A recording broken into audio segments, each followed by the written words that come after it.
Hello guys, आप लोग कैसे हैं? उम्मीद है बहुत अच्छे ही होंगे। चलिए चलते हैं स्टोरी की ओर।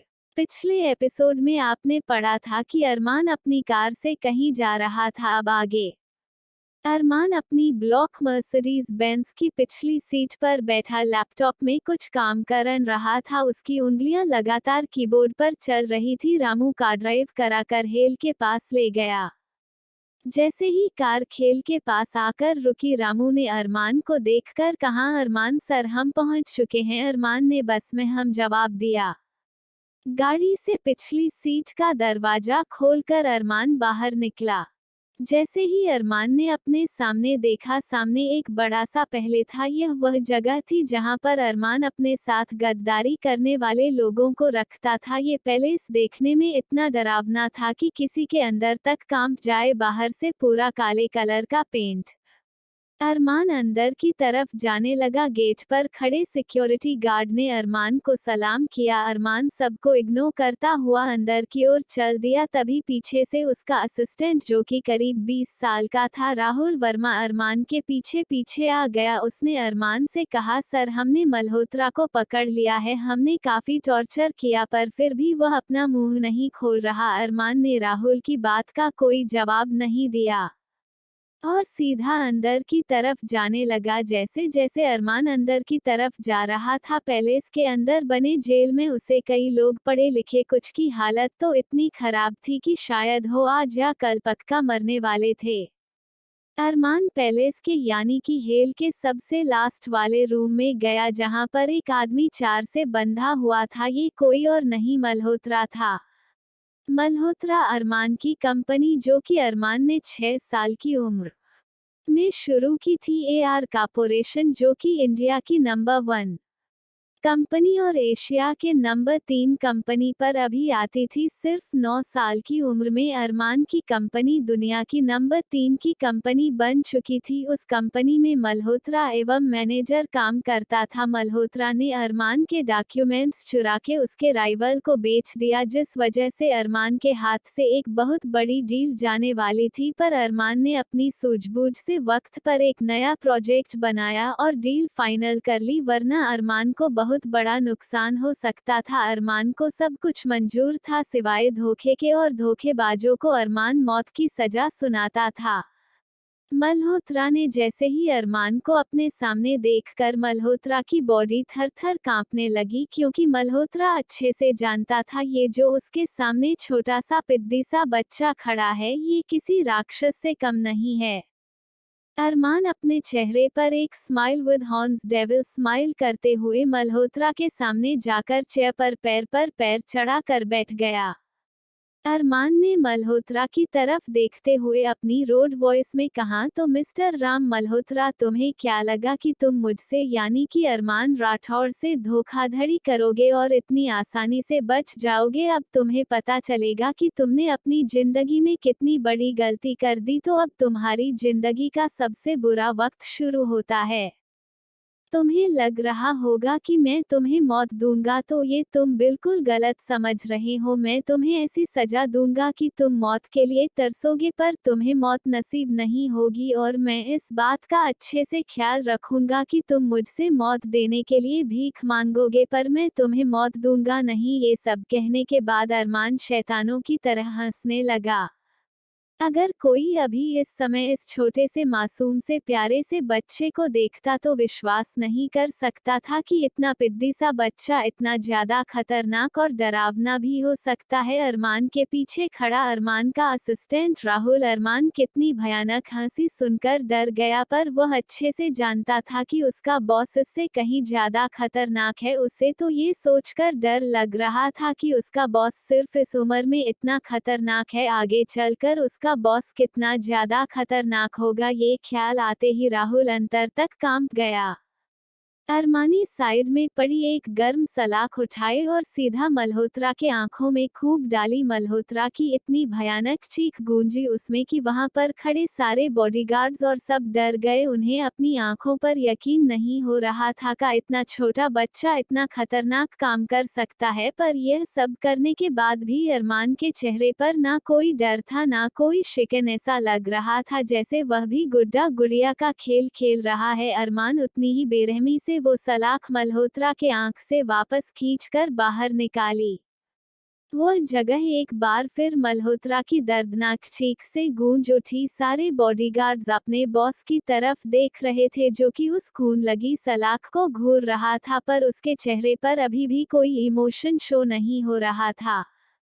मल्होत्रा तो इस भयानक दर्द के कारण कुर्सी पर ही बेहोश हो चुका था। मल्होत्रा का पूरा चेहरा खून से भर चुका था। उसे देखकर कोई भी यह कह सकता था कि शायद मल्होत्रा मर चुका होगा। ऋषभ ने अपने बॉडीगार्ड्स को इशारा किया और कहा, अगर यह मर गया तो इसे जंगल में जानवरों के लिए भेज देना, और अगर जिंदा बचा तो इस पर गर्म पानी डालना और फिर नमक मिर्च इस पर डालकर इसकी अच्छे से खातिरदारी करना।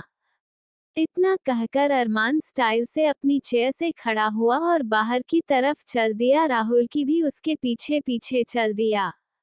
अरमान सीधा जाके अपनी कार में बैठ गया। राहुल भी को पैसेंजर सीट पर बैठ गया। आगे बैठे राहुल और ड्राइवर अरमान को ही देख रहे थे जिसके चेहरे पर खून लगा हुआ था। वह इस वक्त एक मासूम बच्चा नहीं, एक डरावना बच्चा लग रहा था।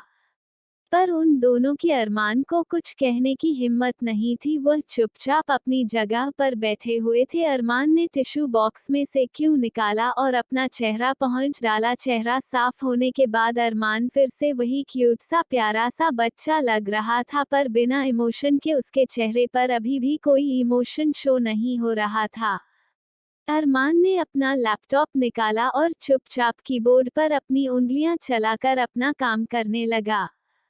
राहुल अपने मन ही मन अपने बारे में और अपने बॉस के बारे में सोच रहा था। उसे अजीब लगता था कि वह इतना बड़ा हो गया फिर भी उसे काम करने में इतना ज्यादा आलस आता था, और वह अपने बॉस यानी कि 9 साल के बच्चे को देखकर हैरान हो जाया करता था जिसकी अभी खेलने कूदने की उम्र थी। वह इस वक्त में बड़ों की तरह लैपटॉप पर काम कर रहा था। और एक वह है जो जितना हो सके उतना काम से भागने की फिराक में रहता था। उसे कभी कभी खुद पर शर्म महसूस होती थी कि वह क्यों अपने बॉस की तरह रिस्पॉन्सिबल पसंद नहीं है, पर जब उसे एहसास होता था कि उसका बॉस कितना खतरनाक बच्चा है तो उसे खुद पर ही गर्व महसूस होता था कि कम से कम वह एक इंसान की तरह इमोशन तो शो कर सकता है, उसका बॉस तो वह भी नहीं कर सकता। उसने आज तक अरमान को बच्चों वाली कोई भी हरकत करते हुए नहीं देखा था। राहुल 18 साल की उम्र से ही अरमान का असिस्टेंट है। अरमान सिर्फ 7 साल का था उस समय पर। उनकी कार मुंबई की सड़कों पर दौड़ती जा रही थी, तभी कार ट्रैफिक के बीच में रुक गई। जो कि लैपटॉप पर काम कर रहा था उसने सर उठाकर रामू की तरफ देखा और पूछा, क्या हुआ, तुम दारू की बोतल ले जाना है समझकर आगे लंबा ट्रैफिक जाम लगा हुआ है। अरमान ने अपनी नज़र उठाकर देखा तो सच में रोड पर बहुत लंबा जाम लगा हुआ था। अरमान ने रामू से कहा, नीचे उतरकर देखो कितनी देर लगेगी।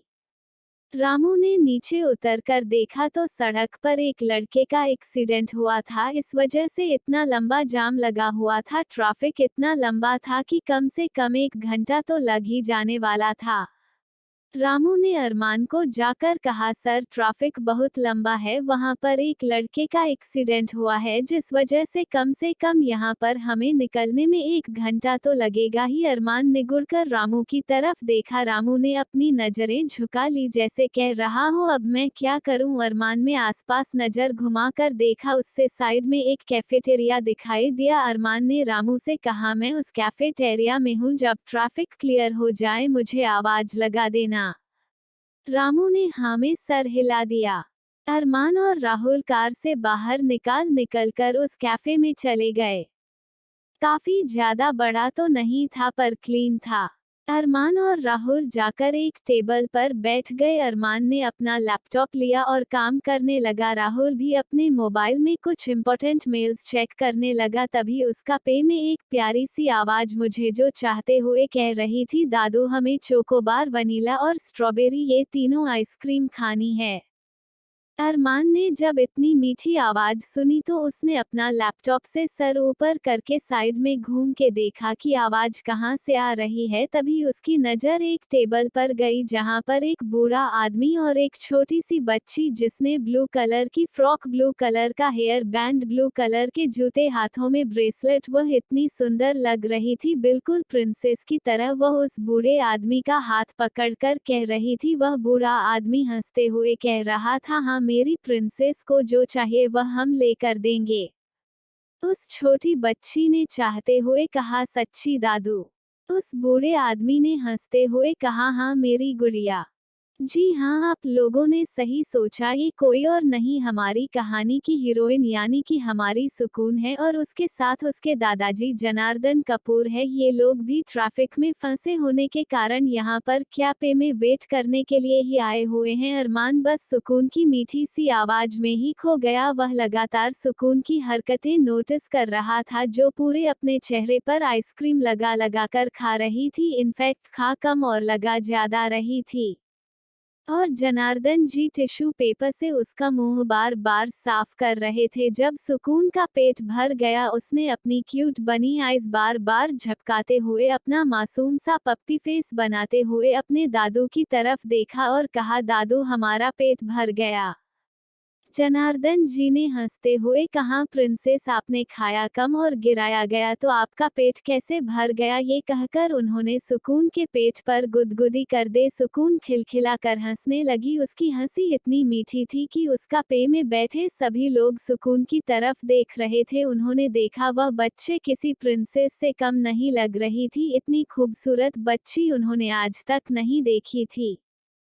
जनार्दन जी ने सुकून से कहा, प्रिंसेस हम हाथ धो कर आते हैं, तब तक आप यहाँ चुपचाप बैठी है, कोई शैतानी नहीं। सुकून ने भी अपनी मासूम से आंखें झपकाते हुए कहा, हम कोई शैतानी नहीं करेंगे दादू, आप जाइए। जनार्दन जी वहां से अपने हाथ धोने के लिए चले गए। सुकून को बिना शैतानी किए कहाँ कुछ रास आने वाला था। सुकून अपनी कुर्सी से खड़ी हो गई और काफी में इधर उधर घूमने लगी। उसने देखा कि कैफे में लगभग सारे टेबल्स खाली थे। सिर्फ 5 या 6 टेबल्स को छोड़कर अरमान के टेबल के पास से गुजर रही थी। तब उसने देखा कि अरमान के टेबल पर चीज सैंडविच रखा हुआ था जो कि राहुल ने अपने लिए ऑर्डर किया था। सुकून ललचाए नजरों से उस सैंडविच को देख रही थी और अरमान ने सुकून की नजरों को फॉलो किया तो उसने देखा कि सुकून सैंडविच को देख रही है। अरमान ने धीरे से सुकून से पूछा, क्या तुम्हें ये खाना है एंजल? सुकून ने जब ऊपर सर कर उस आवाज की दिशा में देखा तो उसने देखा वहां पर एक उसके बड़े भाई की उम्र जितना ही लड़का जो कि बेहद हैंडसम था, वो उससे बात कर रहा था। उसने जल्दी जल्दी अपना सर हाँ में हिलाया और कहा, हाँ मुझे खाना है, क्या मैं खाऊं? अरमान ने जब उसकी मीठी सी आवाज फिर से सुनी तो उसके दिल में बेहद सुकून महसूस हुआ जो वह हमेशा से अपनी जिंदगी में चाहता था। उसके पास ताकत, रुतबा, पैसा इतनी सी ही उम्र में इतना था जो कि एक इंसान अपनी पूरी जिंदगी में नहीं कमा सकता। उसके जिंदगी में कुछ नहीं था तो वह था सुकून जो कि इस छोटी सी लड़की की सिर्फ आवाज सुनने भर से ही उसे महसूस हो रहा था। इससे पहले कि अरमान उससे कोई और सवाल करता, सुकून ने वह सैंडविच उठाया और अपने नन्हे नन्हे हाथों से खाने लगी। ये देखकर अरमान के फेस पर एक एडरेबल स्माइल आ गई। राहुल जो कि पहले से ही हैरान नजरों से अपनी बॉस की तरफ देख रहा था जो कभी किसी से सीधे मुंह बात नहीं करता था, यहाँ तक कि वह अपनी बहनों से भी इतने प्यार से बात नहीं करता था, वह आज एक अनजान लड़की के साथ इतनी प्यार से बात कर रहा था और उसे खाने का भी ऑफर दे रहा था और अब उसे देखकर स्माइल भी दिए जा रहा था। राहुल तो ये देखकर मानो सदमे में ही चला गया था। सुकून ने अरमान के तरफ प्यार से देखा और एक स्माइल पास कर दी। अरमान बस सुकून से सैंडविच खात उस छोटी सी बच्ची को देख रहा था। सुकून सैंडविच खाते खाते हैं अपने टेबल की तरफ वापस चली गई। अरमान जो कि सुकून को प्यार भरी नजरों से अब तक देख रहा था, जैसे उसे महसूस हुआ कि सुकून उससे दूर जा रहे हैं, उसको बहुत अजीब लगा। उसे लग रहा था जो अभी अभी सुकून उसके दिल को मिला था वह अभी झट से उससे दूर हो गया। इससे पहले कि अरमान कुछ समझ पाता, जनार्दन जी हाथ धोकर वहां गए। उन्होंने सुकून का हाथ पकड़ा और कहा, बच्चा कहाँ चली गई थी? चलिए मैं घर पर जाना है। सुकून ने अपना सर हमें हिलाया और अपने दादू के साथ क्या फिर से बाहर चले गई। अरमान जो कि सुकून को जाते हुए देख रहा था, उसे समझ ही नहीं आ रहा था कि एक बार देखकर ही उसे इस बच्ची से ऐसा क्या लगा हो गया जो उसे इसका खुद से दूर जाना अच्छा नहीं लग रहा था। उसने इस बात को इग्नोर किया क्योंकि वह अपनी जिंदगी में कभी किसी को अपनी कमजोरी नहीं बनने देना चाहता था। उसने झट से राहुल की तरफ देखा और कहा, चलो ट्रैफिक क्लियर हो गया होगा। राहुल जो कि अभी तक सदमे से बाहर नहीं आया था, उसने जैसे ही अरमान की बात सुनी वह हड़बड़ाते हुए टेबल से उठ खड़ा हुआ और अरमान के पीछे पीछे जाने लगा। तो आपको कैसी लगी डेविल की उसके एंजल से पहली मुलाकात? क्या अरमान समझ पाएगा सुकून के लिए उसके दिल में क्या है जज्बात? आपको क्या लगता है? कमेंट बॉक्स में मुझे जरूर बताएगा अपने ओपिनियन। और आपको ये स्टोरी कैसी लगी प्लीज मुझे बताएं। अगर कोई मिस्टेक लगे तो वह भी बताएं, मैं सॉल्व करने की कोशिश करूंगी। पिछले एपिसोड में आपने देखा कि कैसे अरमान मिला अपनी एंजल से। अब आगे सुकून अपने दादू के साथ क्या फिर से बाहर निकलकर अपनी कार में जाकर बैठ गई। जनार्दन जी ने सुकून से पूछा, अच्छा बच्चा हमें ये बताइए, जब हमने आपको कहा था कि आप टेबल पर ही बैठे रहिएगा तो आप क्यों वहां से उठे? सुकून ने अपनी मासूम से शक्ल बनाकर अपने दादू की तरफ देखा और कहा, वह दादू बैठे बैठे हमारे पैर दर्द करने लगे थे, इसलिए हम थोड़ा कैफे में ही घूमने लगे। जनार्दन जी ने अपनी शरारती पोती की तरफ देखा जो बड़े आसानी अपनी बातों के जाल में सबको फंसा लेती थी। उन्होंने सुकून के दोनों चब्बी चीक्स पर किस करके कहा, बच्चा ऐसे अकेले कहीं भी घूमना अच्छी बात नहीं है। आप तो हमारी प्यारी पोती हो ना, अगर किसी ने आपको किडनैप कर लिया तो हम क्या करेंगे? सुकून ने हंसते हुए कहा, हमें कौन किडनैप करेगा? अगर कर भी लिया तो आप हो, पापा है, चाचू है, कार्तिक भैया, रोहन भैया, अंश भैया और वंश भैया, मम्मा, चाची, सब हमें ढूंढ लोगे। ये कहकर सुकून खिलखिलाकर हंसने लगी। अरे जनार्दन जी सुकून की बात सुनकर चिंता में आ गए क्योंकि वह अच्छे से जानते थे कि सुकून अभी यह सब समझने के लिए बहुत छोटी है। उन्हें हमेशा ही चिंता लगी रहती थी कि कहीं उनके परिवार के दुश्मन उनके पोता पोती पर कोई हमला ना कर ले, क्योंकि कपूर परिवार भी दुनिया के सबसे अमीर 10 परिवारों में से एक था। जहां शोहरत होती है वहां पर दुश्मनी तो होती ही है। कपूर परिवार के भी कई दुश्मन थे जो हमेशा ही उन पर घात लगाकर बैठे रहते थे। सब लोग जानते थे कि कपूर परिवार की सबसे छोटी बच्ची कपूर परिवार की जान है, इसलिए सबसे ज्यादा खतरा सुकून पर ही हमेशा मंडराता रहता था, जिस वजह से जनार्दन जी, करण जी, अर्जुन जी हमेशा सुकून को सेफ्टी रखना चाहते थे।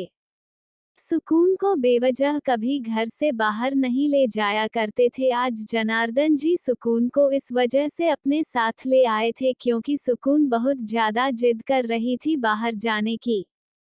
उधर अरमान की कार में अरमान पिछली सीट पर बैठा खिड़की से बाहर मुंबई शहर की तंग गलियों का देख रहा था। उसे बार बार सुकून का खिलखिलाना याद आ रहा था। को याद आते ही अरमान के फेस पर एक एड्रेबल स्माइल आ गई। उधर रामू ने जैसे ही रेयर व्यू मिरर से अरमान को हंसते हुए देखा उसको तो एक झटका लगा। उसने झट से ब्रेक पर पैर दबा दिया। गाड़ी एक झटके के साथ सड़क के बीचों बीच जा रुकी, जिससे अरमान जो कि खिड़की से टेक लगाकर अपनी एंजल के बारे में सोच रहा था उसका ध्यान टूटा। उसने गुस्से से घूर कर रामू की तरफ देखा और चिल्लाकर कहा, लगता है तुम्हारी जिंदा रहने की इच्छा खत्म हो गई है। रामू ने जब अरमान की इतनी खतरनाक आवाज सुनी तो उसने हकलाते हुए कहा, सॉरी, वह गलती से हो गया। अरमान ने इसके आगे उसे कुछ नहीं कहा क्योंकि आज तक ये पहली बार रामू से ऐसे गलती हुई थी, वरना रामू एक प्रोफेशनल ड्राइवर था जो कि सिर्फ अरमान की कार ड्राइव करता था। राठौड़ फैमिली में वैसे तो सैकड़ों ड्राइवर थे, पर रामू एक लौटा था जो कि अरमान की कार ड्राइव करता था। अरमान को इस वक्त रामू पर बेहद गुस्सा आ रहा था। वह अपनी एंजल के बारे में सोच रहा था और रामू की वजह से उसका बहुत प्यारा ख्वाब टूट गया। अरमान ने अपने दिमाग में आ रहे ख्यालों को झटका और खुद से सोचा, मैं क्यों उसके बारे में सोच रहा हूँ, उसे मिले तो मुझे एक दिन भी नहीं हुआ, नहीं मैं किसी को खुद पर हावी नहीं होने दे सकता। ये सोचकर अरमान ने सुकून के ख्यालों को अपने दिमाग से झटका और वापस अपना लैपटॉप लेकर काम करने बैठ गया। रात का समय, राठौर मेंशन।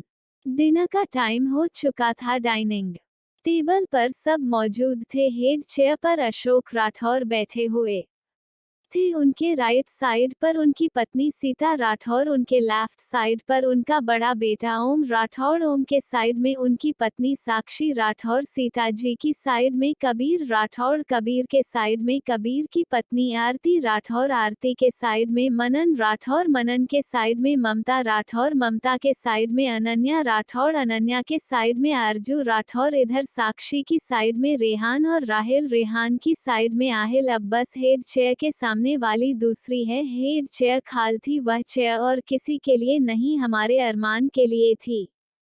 सबकी प्लेट में नौकर डिनर सर्व कर चुके थे, पर अभी तक किसी ने खाना शुरू नहीं किया हुआ था। सब अरमान के आने का वेट कर रहे थे। अरमान सीढ़ियों से फुल एटीट्यूड में नीचे आ रहा था। उसे देखकर कोई नहीं कह सकता था कि अभी सिर्फ ये 9 साल का है। अरमान आकर सीधा अपनी चेयर पर बैठ गया। अरमान के बैठते ही सबने अपना डिनर करना शुरू कर दिया। ममता को ये देखकर बेहद गुस्सा आया, पर उसने अपने गुस्से का घूंट पी लिया क्योंकि वह और कुछ नहीं कर सकती थी, पर उसके दिल में अरमान के लिए नफरत दिन ब दिन बढ़ती ही जा रही थी। डिनर टेबल पर पिन ड्रॉप साइलेंस छाया हुआ था। वही हमारे राठौर फैमिली के चारों शैतान एक दूसरे को देखकर मुस्कुरा रहे थे। तो आप लोग जान ही गए होंगे कि यह कौन है। ये है हमारे, अरे यहाँ राहिल, रेहान, अनन्या, आरजू, इनकी शैतान किए बिना खाना हजम तो होने से रहा। खैर, यह चारों मिलकर कौन से शैतानी करते हैं ये तो आपको अगले एपिसोड में पता चल ही जाएगा। सबका डिनर होने के बाद सर्वेंट सबके लिए डेजर्ट सर्व करने लगे। आज डेजर्ट में रसगुल्ले। अरमान ने जैसे ही रसगुल्ले देखे उसका गुस्सा नौकर पर फूट पड़ा, क्योंकि घर में सब ये बात बहुत अच्छे से जानते थे कि अरमान को रसगुल्ले से कितनी नफरत है। अगर कभी रसगुल्ला बनता भी था तो कोई भूल कर भी रसगुल्ला अरमान को देने की गलती नहीं करता था, क्योंकि सब जानते थे अरमान फिर उसके साथ क्या करे ये सिर्फ अरमान ही जानता था। अरमान ने अपने हाथों में रसगुल्ले की कटोरी पकड़ी और जोर से जमीन पर दे मारी। आवाज इतनी तेज थी कि सब डर गए। अनन्या, रेहान, राहुल और आरजू तो डर के मारे अपनी कुर्सी पर ही खड़े हो गए। आरती जी ने आगे आकर अरमान से कहा, बेटा शांत हो जाओ, वह नया नौकर है, उसे शायद पता नहीं था। अरमान ने जैसे ही आरती जी की बात सुनी उसने अपनी लाल आंखों से खुलकर आरती जी को देखा। आरती उसकी आंखों को देखकर डर गई। डर के मारे वह अपनी जगह पर ही जम गई। इसके आगे उनके मुंह से एक भी शब्द नहीं निकला। तो क्या थी इस गुस्से की वजह, जानने के लिए बने रहिए मेरे या नहीं पूजा के साथ। नेक्स्ट एपिसोड से मैं कहानी के बहुत सारे पन्ने खोलने वाली हूँ। It was very interesting story और आपको जानने को मिलेगा कि हमारा डेविल अपने एंजल के साथ कैसे भी है और करेगा। उनकी सेकंड मुलाकात कहाँ, कैसे और क्यों होगी, आप सबको क्या लगता है। बल पर नाश्ता करने के लिए बैठ चुके थे। वहां पर सिर्फ एक इंसान मौजूद नहीं था और वह था अरमान। सब लोग अरमान का ही वेट कर रहे थे। तभी सीढ़ियों से उन्हें अरमान अपनी स्कूल यूनिफॉर्म पहने नीचे आता हुआ दिखाई दिया। अरमान आज से 5th स्टैंडर्ड में जाने वाला था। आहिल भी 5th स्टैंडर्ड में जाने वाला था। रेहान, राहिल और अनन्या तीनों 3rd स्टैंडर्ड में जाने वाले थे। अरमान आकर सीधा अपने चार पर बैठ गया। इसी के साथ सबने अपना नाश्ता करना स्टार्ट कर दिया। पर हमारे छोटे उस्ताद यानी कि इस घर के चारों शैतानों ने कुछ अलग ही प्लान करके रखा हुआ था। उन चारों ने आज स्कूल का फर्स्ट डे बंक करने का प्लान बनाया हुआ था, इसलिए उन्होंने अपना प्लान एग्जीक्यूट करने का टाइम नाश्ते के बाद का सोचा। आरजू, रेहान, राहिल और अनन्या चारों ने नाश्ता होने के बाद अपने मम्मी पापा से कहा कि वह लोग भाग लेने के लिए ऊपर जा रहे हैं। सब लोगों को उनके बिहेवियर में कुछ अजीब नहीं लगा, इसलिए साक्षी जी ने सभी बच्चों से कहा, जाओ बच्चों, जल्दी से अपनी बाइक लेकर आओ, आज आरजू का फर्स्ट डे स्कूल का। सबने सर हिलाया और ऊपर अपनी भाग लेने चले गए। नीचे सब लोग बैठकर उन सब का वेट कर रहे थे। उतने में ही उन्हें किसी के जोर के चिल्लाने की आवाज सुनाई दी। उन्होंने जब ध्यान से सुना तो यह आवाज किसी की नहीं, रेहान और राहिल की थी। नीचे जॉब, अशोक जी, सीता जी, ओम जी, साक्षी जी, कबीर जी, आरती जी, मनन जी और ममता जी ने यह आवाजें सुनी तो वह दौड़कर ऊपर की तरफ गए। उन्होंने ऊपर रेहान और राहुल के रूम में जाकर देखा तो रेहान जमीन पर बैठा अपना घुटना पकड़े हुए था और राहिल उसके पास बैठा उसे उठाने की कोशिश कर रहा था। ममता जी दौड़कर रेहान और राहिल के पास गई और उनसे पूछा, क्या हुआ बेटा? रेहान और राहिल ने अपनी नौटंकी शुरू करते हुए कहा, मम्मा, रेहान बहुत जोर से गिर गया। इतना कहकर राहिल ने उदास सा चेहरा बना लिया। ममता जी ने राहिल से पूछा, राहिल बच्चे ज्यादा लगा क्या? राहिल ने भी अपने आप टीम अच्छे से करते हुए कहा, हाँ मम्मा, मुझे खड़ा होने में भी बहुत दर्द हो रहा है। साक्षी जी ने आगे आते हुए रेहान और राहिल से कहा, राहिल कैसे गिर गया? ये सवाल सुनकर दोनों काफी हड़बड़ा जाते हैं, पर बात संभालते हुए रेहान कहता है, वो बड़ी माँ, राहिल मेरी तरफ दौड़कर आ रहा था इसलिए वो गिर गया। रेहान की बात सबको अच्छी तो लगती है, पर राहिल और जोर से चिल्लाने लगता है जिससे सभी का ध्यान फिर से राहिल की तरफ चला जाता है। राहिल जोर से चिल्लाते हुए कहता है, मामा, मैं आज स्कूल नहीं जाऊंगा, हम कल से स्कूल जाएंगे, ठीक है? सबको लगता है कि शायद राहिल को ज्यादा लगी है, इसलिए उन्होंने आज राहिल को घर पर रहने की इजाजत दे दी। राहिल के साथ साथ ही रियान ने भी कहा, मम्मा, अगर राहिल नहीं जा रहा तो मैं भी राहिल के साथ ही रहना चाहता हूँ। उतने में ही बाहर से अनन्या और आरजू उन दोनों ने भी कहा, अगर राहिल नहीं जा रहा तो हम भी घर पर ही रहेंगे, क्योंकि हमें भी इन दोनों के साथ ही जाना था। सबको लगा शायद कल से ही बच्चों को स्कूल भेजना ठीक होगा, इसलिए उन्होंने बच्चों की बात मान ली। पर राहिल और अरमान इन चारों की शैतानी अच्छे से समझ रहे थे, पर उन दोनों ने कुछ नहीं कहा। दोनों ने अपनी बैग उठाए और चुपचाप फल से बाहर चले गए। आहिल अपनी कार में जाकर बैठ गया और अरमान अपनी कार में। कुछ देर बाद दोनों मुंबई के सबसे बड़े के इंटरनेशनल स्कूल के भर पहुंच गए। आहिल पहले ही क्लासरूम के अंदर जा चुका था। अरमान जैसे ही अपनी मर्सिडीज बेंज से बाहर निकला, सारे बच्चे उसे ही देख रहे थे। आखिर अरमान स्कूल का सबसे हैंडसम हंक जो था, सारी छोटी छोटी क्यूट के पीछे पागल थी। सुनने में थोड़ा फनी लगता है, बट इट्स ट्रू, बचपन के भी क्रश होते यार। टंग आउट, सी नो इवल, सी नो इवल, सी नो इवल। वैसे आपका कौन सा कमेंट बॉक्स में जरूर बताइए। अरमान फुल एटीट्यूड के साथ अपनी क्लास की तरफ जाने लगा। छोटी छोटी बच्चियां उसे देखकर स्माइल पास कर रही थी, पर अरमान उन सबको इग्नोर कर आगे जा रहा था। उन सभी का मुंह उतर रहा था। अरमान जब अपनी क्लास की तरफ जा रहा था तब एक छोटी सी बच्ची करीब 5-6 साल के दौड़ते हुए कॉरिडोर से गुजर रही थी। वो धम से अरमान से जाकर टकरा गई। वह बच्ची गिरी थी, इससे पहले ही अरमान ने उसे अपनी गोद में पकड़ लिया। उस बच्चे की आंखें गिरने के डर के कारण बंद थी। अरमान ने जैसे ही उस बच्चे का चेहरा देखा, उसके होठों पर एक एडरेबल सी स्माइल आ जाए तो आप सब जान ही गए होंगे कि यह कौन है। ये है हमारी सुकून, जो कि आज फर्स्ट स्टैंडर्ड में एडमिशन लेकर इस कॉलेज में आ चुकी है। इसका भी आज फर्स्ट ही है कॉलेज का।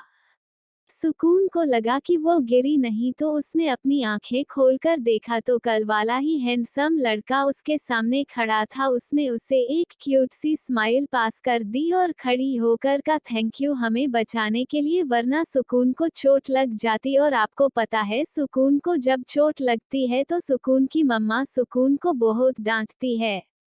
ये सब कहते हुए सुकून बहुत प्यारी लग रही थी। I know it was a filmy scene but I love it tongue out. अरमान तो बस सुकून की मासूम से चेहरे में ही खो गया। जब से उसने सुकून को देखा था उसके दिमाग में सिर्फ सुकून का मासूम सा चेहरा ही घूम रहा था। अरमान ने उसे ठीक से खड़ा किया और उसके दोनों हाथों को पकड़कर उससे प्यार से पूछा, एंजल आप इतनी जल्दी में कहाँ दौड़ रही थी, अगर आपको चोट लग जाती तो। सुकून ने हंसते हुए कहा, आपने हमें बचा लिया, हमें कैसे चोट लगती, और हमारा नाम सुकून है, एंजल नहीं। बाकी का कल एपिसोड कैसा लगा कमेंट बॉक्स में मुझे जरूर बताइएगा। तब तक के लिए सी यू सून।